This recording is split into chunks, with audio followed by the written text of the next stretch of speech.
저희 교회가 2023년 첫 주일부터 갈라디아서를 살펴보고 있습니다. 갈라디아서를 2023년부터 살펴보기 시작한 이유는 예수 그리스도의 복음 위에 세워지자라는 어떤 그런 생각에서 말씀을 생각하면서 예수 그리스도의 올바른 복음을 보기 원하고, 또 그 복음 위에 올바로 세워지기 원하고, 또 그 복음의 삶을 살아가기 원하는 그런 마음으로 갈라디아서를 살펴보고 있습니다. 지난주에는 111 부흥 기도운동 대표이신 김호성 목사님께서 오셔서 우리 이민 한인들이 이제 미국과 다문화권 사람들에게 복음을 전해야 된다라는 그런 도전과 함께 전도지를 사용해서 어떻게 하면은 복음을 쉽게 전할 수 있는가라는 그러한 말씀을 전해 주셨습니다. 그 전주에는 제가 안디옥에서 있었던 사건이라는 주제로 제목을 통해서 우리 신앙은 항상 한결같아야 된다. 한결같아야 된다. 그리고 우리 신앙이 주위에 있는 사람들에게 모범이 되어야 된다라는 그런 말씀을 드렸었습니다. 항상 여러분의 신앙이 참 한결같고 또 주위에 있는 사람들에게 참 본이 되는 그런 신앙인의 삶을 살아가는 그런 여러분 되시기를 주님으로 축복합니다. 계속해서 갈라디아서를 살펴봅니다. 오늘 함께 은혜 받을 하나님의 말씀은 갈라디아서 3장 1절부터 5절까지 말씀입니다. 많지 않으니까 우리 한 목소리로 같이 읽도록 하겠습니다. 어리석도다 갈라디아 사람들아, 예수 그리스도께서 십자가에 못 박힌 것이 너희 눈앞에 밝히 보이거늘 누가 너희를 꾀더냐. 내가 너희에게서 다만 이것을 알려 하노니 너희가 성령을 받은 것이 율법의 행위로냐 혹은 듣고 믿음으로냐. 너희가 이같이 어리석으냐. 성령으로 시작하였다가 이제는 육체로 마치겠느냐. 너희가 이같이 많은 괴로움을 헛되이 받았느냐. 과연 헛되냐. 너희에게 성령을 주시고 너희 가운데서 능력을 행하시는 이의 일이 율법의 행위에서냐 혹은 듣고 믿음에서냐. 아멘. 그럼 갈라디아서는 사도 바울이 기록한 13권의 서신 중에서 가장 먼저 기록된 서신입니다. 그가 아직 완전히 다듬어지기 전에 그 기록된 어떤 그런 서신 것 같습니다. 그래서 많은 학자들은 갈라디아서에서 강한 어조들, 강력한 어조들이 많이 나온다고 합니다. 디모데 후서를 보면은 사도 바울은 디모데에게 너는 어서 속히 내게로 오라. 올 때 겉옷을 가지고 와라. 그리고 겨울이 되기 전에 속히 오라라고 하면서 이 어떤 그 연세가 들고 나이가 이제 들어가면서 좀 부드러운 그런 사도 바울의 그 모습이 디모데 후서에서 보이는데, 갈라디아서에서는 조금 반대의 모습입니다. 갈라디아서에서 좀 나오는 이런 말들 보면은 저주를 받을지어다. 저주를 받을지어다. 그리고 결코 그럴 수 없느니라. 그러니까 영어로 하면은 이샤나비 하면서 어떤 강한 어조가 그런 말입니다. 또 어리석도다. 누가 너희를 꾀더냐. 오늘 말씀에 나왔던 얘기죠. 또 사장을 보면은 5장이죠. 심판을 받으리라. 또 스스로 베어버리기를 원하노라. 어떤 강력한 그런 말들이 많이 나옵니다. 오늘 말씀에서 사도 바울은 이제 어리석도다 갈라디아 사람들아 라고 하면서 시작합니다. 영어 성경을 보니까 You foolish Galatians, 이제 그런 식으로 시작합니다. 강하게 시작합니다. 3절 말씀에서도 너희가 이같이 어리석으냐, Are you so foolish? 하면서 그들을 굉장히 책망하는 어떤 그런 사도 바울입니다. 여러분, 사도 바울은 왜 갈라디아 교회 성도들을 어리석다고 합니까? 오늘 말씀에서 두 가지로 살펴보려고 합니다. 오늘 말씀 1절을 보니까 어리석도다 갈라디아 사람들아 한 후에 우리 성경을 보면 예수 그리스도께서 십자가에 못 박히신 것이 너희 눈앞에 밝히 보이거늘 누가 너희를 꾀더냐라고 하고 있는데, 그러나 영어 성경이나 원어 성경을 보면은 You foolish Galatians, 어리석도다라고 한 후에 누가 너를 꾀더냐, Who has bewitched you 하면서 바로 책망하는 그런 얘기가 나옵니다. 누가 너를 꾀더냐라는 것이 바보 같다라고 하면서 누가 너를 꾀더냐라는 것입니다. 여기서 꾀임을 당했다라는 말을 우리말 성경, 현대인 성경을 보니까 누가 여러분을 유혹하였습니까? 그리고 공동 번역을 보니까 누가 여러분을 미혹시켰단 말입니까? 라고 번역하고 있습니다. 그러니까 사도 바울은 갈라디아 교회의 성도들이 어리석게 바보처럼 누군가에게 꼬임을 받았다, 미혹당했다, 속았다라는 얘기입니다. 여러분, 사도 바울은 갈라디아 교회의 성도들에게 복음을 전했을 때 그는 확실한 복음을 전합니다. 내가 전한 복음 외에 다른 복음을 전하는 사람들은 저주를 받을지어다라고 하면서까지 그는 확실한 복음을 전했다고 합니다. 여러분, 갈라디아 교회의 성도들은 사실 예수 그리스도의 십자가와 부활을 목격하지 못한 사람들입니다. 그들은 목격하지 못했었습니다. 그러나 사도 바울은 그 복음을 너무 확실하게 전했기 때문에 오늘 말씀을 보면 마치 눈앞에 밝히 보이는 것처럼 확실하게 그리고 생생하게 전했다라고 사도 바울은 얘기합니다. 여러분, 궁금하죠? 어떻게 복음을 전했길래 듣는 사람이 눈앞에 바로 보이는 것처럼 생생하게 전할 수 있었을까? 어떻게 복음을 전했길래 예수 그리스도께서 십자가에 못 박히신 것이 너희 눈앞에 밝히 보이거늘 이라고 말을 할 수 있을까요? 여러분, 누가복음 24장을 보면 여러분 잘 아시는 그런 말씀이 있습니다. 부활하신 예수님께서 엠마오로 향하고 있는 두 제자들과 함께 동행하시며 하나님의 말씀을 풀어주시고 그들에게 자기의 부활을 증명해 주는 그 사건, 여러분 잘 기억하시죠? 그런데 누가복음 24장 25절 보면 이르시되 미련하고 선지자들이 말한 모든 것을 마음에 더디 믿는 자들이여 라고 합니다. 여기서 미련하다라는, 누가복음 24장에 미련하다는 단어가 오늘 말씀에 나오는 1절과 3절에 나오는 어리석다라는 그 단어와 원어는 같은 단어입니다. 예수님께서 왜 두 제자에게 미련하다, 어리석다라고 하십니까? 여러분, 그 이유는 그들은 확실한 증거를 눈앞에 두고도 믿지 못한다, 믿지 않는다라는 겁니다.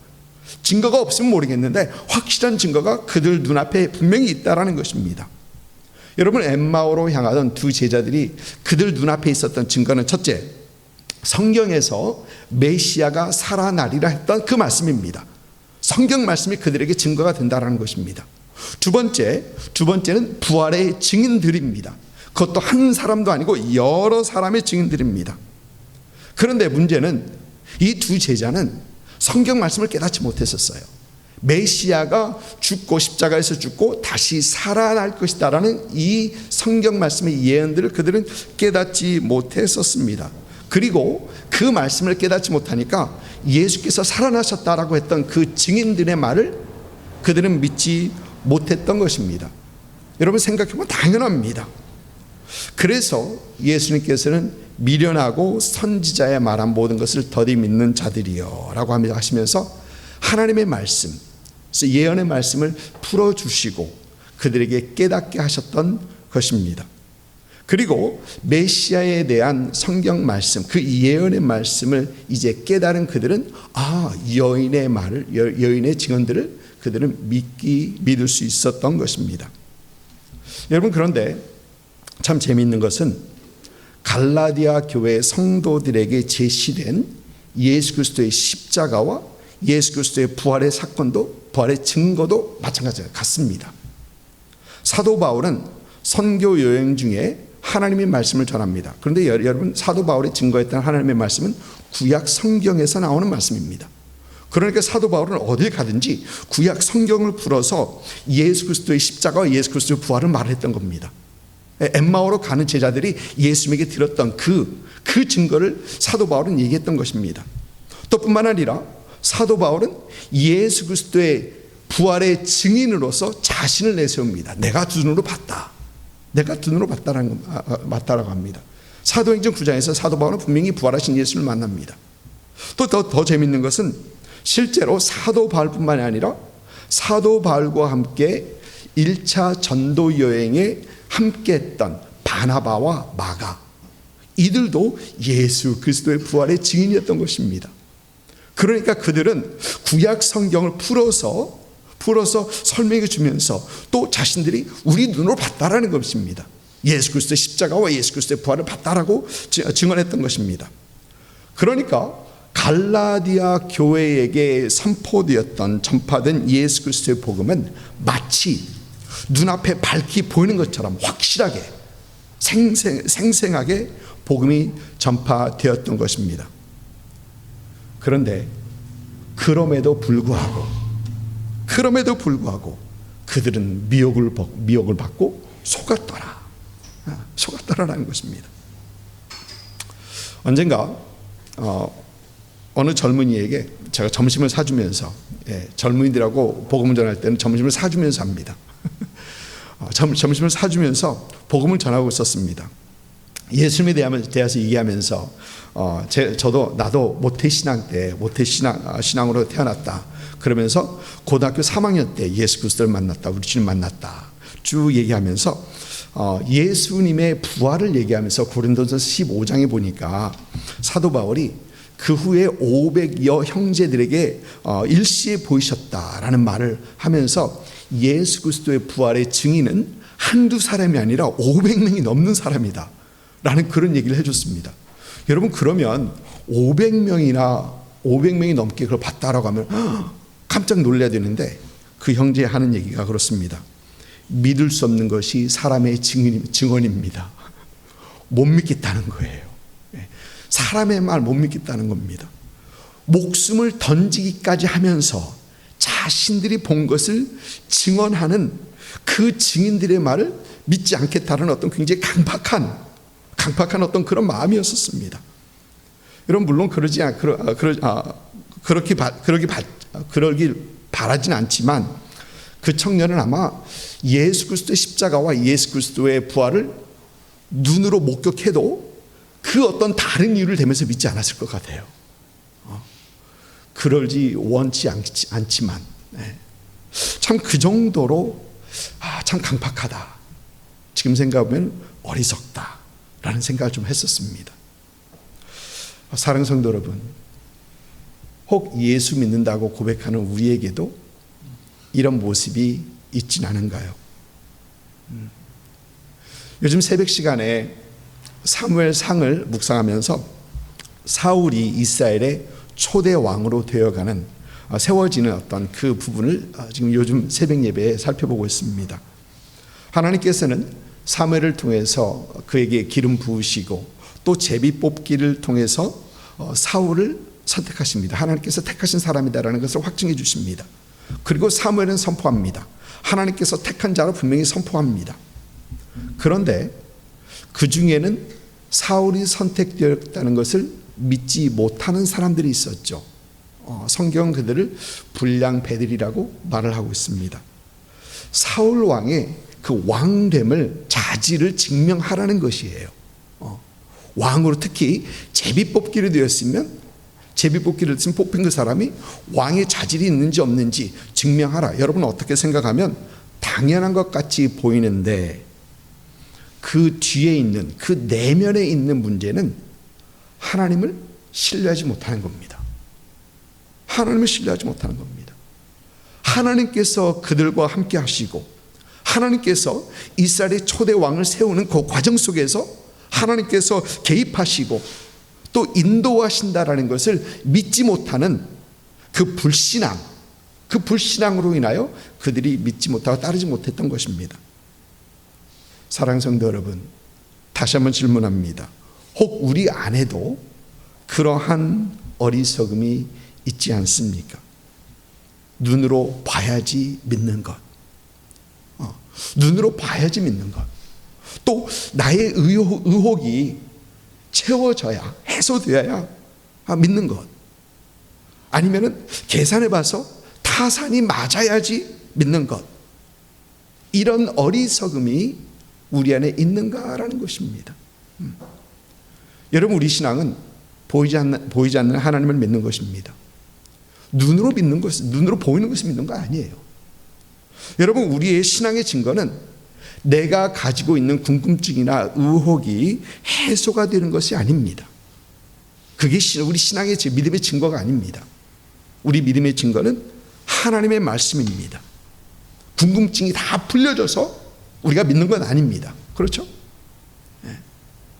여러분, 우리의 믿음은 계산이 되어서 타산이 맞아서 믿는 건 아닙니다.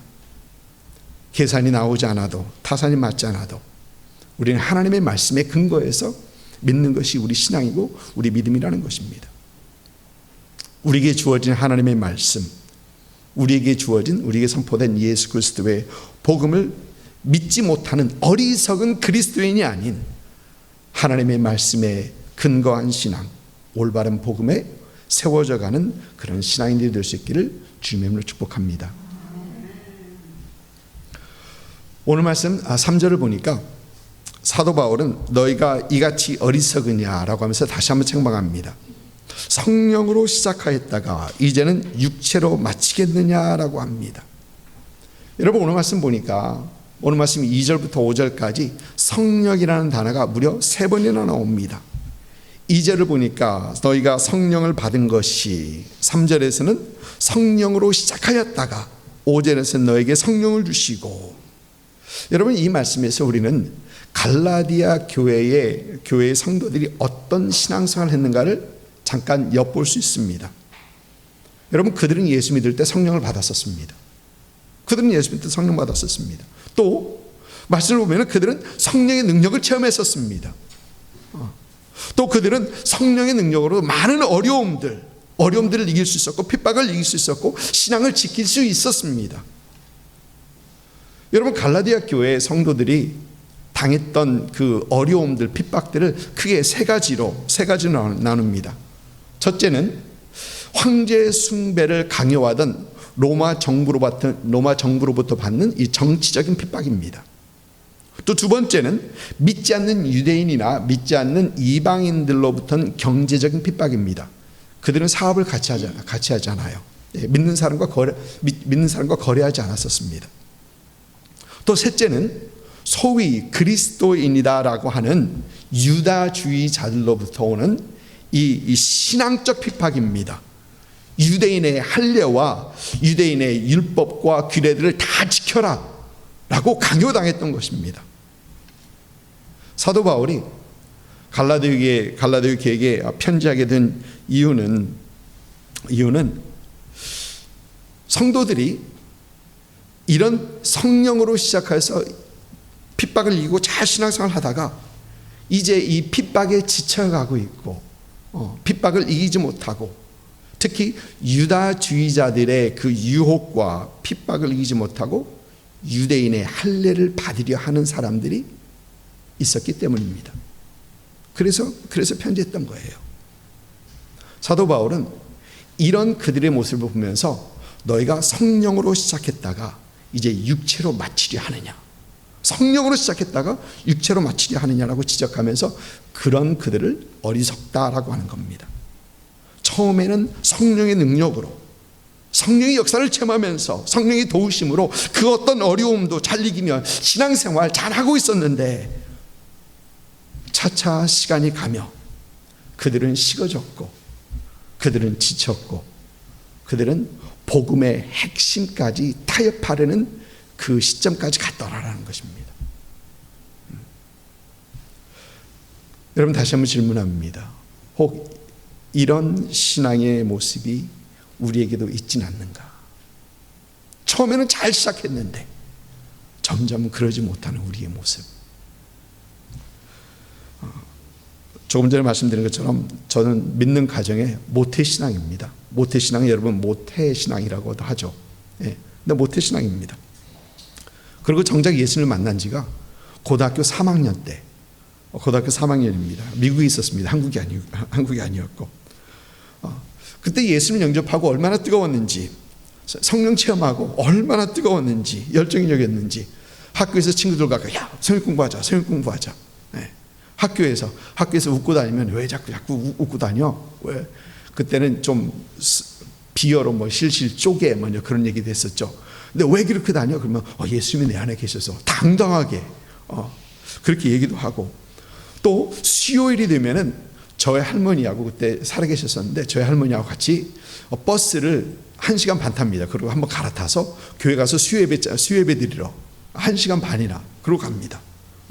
금요일에는 오후 일찍 오후부터 어느 전 사람들이 픽업 보면은 이제 가서 금요일 학생 예배 드리고 금요 철야 예배 드리고 또 토요일 새벽 예배 드리고 토요일 아침에 전도 훈련 받고 오후에 전도하러 나가고 그리고 주일 하루 종일 교회 있다가 주일 저녁 예배 드리고 그러고 집에 옵니다. 그리고 어느 분이 그런 얘기를 해요. 고등학교 3학년이 공부 안 하냐? 고등학교 3학년. 근데 여러분 한국 고등학교 3학년하고 미국 고등학교 3학년이 조금 달라요. 미국은 좀 여유가 있어요. 한국에는 여유 없죠. 근데 여유가 있어요. 그런데도 저는 사실 그때 제 학점이 제일 좋았었어요. 그때 그렇게 할 때 학점이 제일 좋았었습니다. 또 뿐만 아니라 매일같이 성경을 읽는데 하나님 말씀이 있는데 성경에 떨어진 눈물을 닦기 바빴었습니다. 그러니까 그 하나님 말씀이 얼마나 은혜가 되고 그것이 나에게 하는 말씀인지 그 눈물 닦기에 바빴고 그 다음에 저녁 시간이 되면은 저녁 시간에 그라지에 들어가서 유리창문 올립니다. 그 안에서 통성기도 한 40분 하고 혼자 그러니까 뒷좌석에 가서 이제 40분 하고 그 다음에 예배 드릴 때 하나님 말씀을 예배도 목사님 말씀할 때 보면은 등이 의자에 닿지 않았었어요. 앞으로 이렇게 해서 목사님 가는 대로 쫙 따라가면서 하나라도 놓치기 싫어서. 여러분 저의 신앙생활을 보면 지금 생각해보면 분명히 성령으로 시작했었습니다. 성령의 은혜로 시작했고 성령으로 시작했었습니다. 그런데 시간이 지나다 보니까 이 신앙의 열정이 이 신앙의 뜨거움이 예전 같지 않아요. 예전 같지 않습니다. 물론 그동안에 성경을 많이 읽었습니다. 신학교를 나와서 신학으로 정리가 되었고 목사가 되었고 수많은 설교를 들었고 수많은 설교를 했습니다. 그러나 처음 성령으로 시작했던 그 모습, 그때의 모습이 보이지 않는 겁니다. 저에게서 하나님을 향한 가졌던 뜨거운 열정이 저에게서 그 신앙이 그 열정이 보이지 않는 겁니다. 여러분 그래서 몸부림치는 겁니다. 그래서 몸부림치는 겁니다. 성숙하지 못한 것 같지만 성령으로 시작했던 그때 미숙한 어리석은 그리스도인의 모습 같지만 하나님을 향한 불타는 마음과 열정이 있었던 그때 그것을 위하여 몸부림치는 겁니다. 여러분 신앙의 성숙과 식어가는 열정을 착각해서는 안 됩니다. 어느 분 그러더라고요. 좀 식어가니까 이제 성숙해지는구나. 여러분 착각하면 안 됩니다. 우리 주님께서 요한계시록 2장에서 에베소 교회에서 그런 말씀하시죠. 그러나 너를 책망할 것이 있나니 너의 처음 사랑을 버렸느니라. 사랑하는 성도 여러분, 신앙의 성숙은 식어가는 열정은 아닙니다. 아멘. 신앙의 성숙은 사명을 내에 달려가는 것, 사명으로 우리 삶을 불태우는 것입니다. 그리고 성령이 아니면, 주님을 향한 사랑과 열정이 아니면 할 수 없는 것입니다. 여러분 오늘 말씀 사도 바울이 갈라디아 교회를 향하여 주는 그 말씀은 2023년을 살아가는 우리에게 꼭 필요한 말씀이 아닌가 생각해 봅니다. 여러분 요즘 세대 그 어느 시대보다도 논리 정연한 시대죠. 그래서 요즘 시대에 많이 사용되는 단어 중에 하나가 이 과학적이다. 예, 과학적이다. 여러분 TV에서 요즘 굉장히 많이 그런 얘기들 하죠. 과학적이다. 모든 것이 과학적이어야 하고 또 모든 것이 과학으로 증명돼야 하고. 여러분 우리는 이런 시대에 지금 살아가고 있습니다. 여러분 그러다 보니까 신앙은 옛 고물 같고 아직도 그렇게 믿는 사람들이 있나? 라고 하는, 또 그러면서 하나님을 향한 열정과 이 첫사랑은 식어가는 그런 시대. 그러면서 그것이 식어가는 줄도 모르는 그런 시대. 또 그렇게 하는 것이 논리 정연한 또 합리적인 신앙으로 여겨지는 그런 시대를 저와 여러분 살아가고 있습니다. 이런 시대에 살아가는 우리들에게 오늘 말씀은 우리에게 도전하는 것입니다. 너희가 이같이 어리석으냐? 성령으로 시작했다가 이제는 육체로 마치겠느냐? 도전하는 것입니다. 성령으로 돌아가라. 올바른 예수 그리스도의 복음과 하나님의 말씀으로 또 복음의 삶으로 돌아가라고 우리에게 도전하고 있는 것입니다. 이런 여러분들 되시기를 주님의 이름으로 축복합니다. 우리에게 주어진 하나님의 말씀을 또 우리에게 주어진 예수 그리스도의 복음을 믿지 못하는 어리석은 사람이 아닌 또 성령으로 시작했다가 세상을 따라가는 어리석은 그리스도인이 아닌 하나님의 말씀 붙잡고 예수 그리스도의 복음으로 살며 하나님을 향한 열정과 주님을 향한 사랑이 더 깊어가시는 그런 여러분 되시기를 주님으로 축복합니다. 아멘.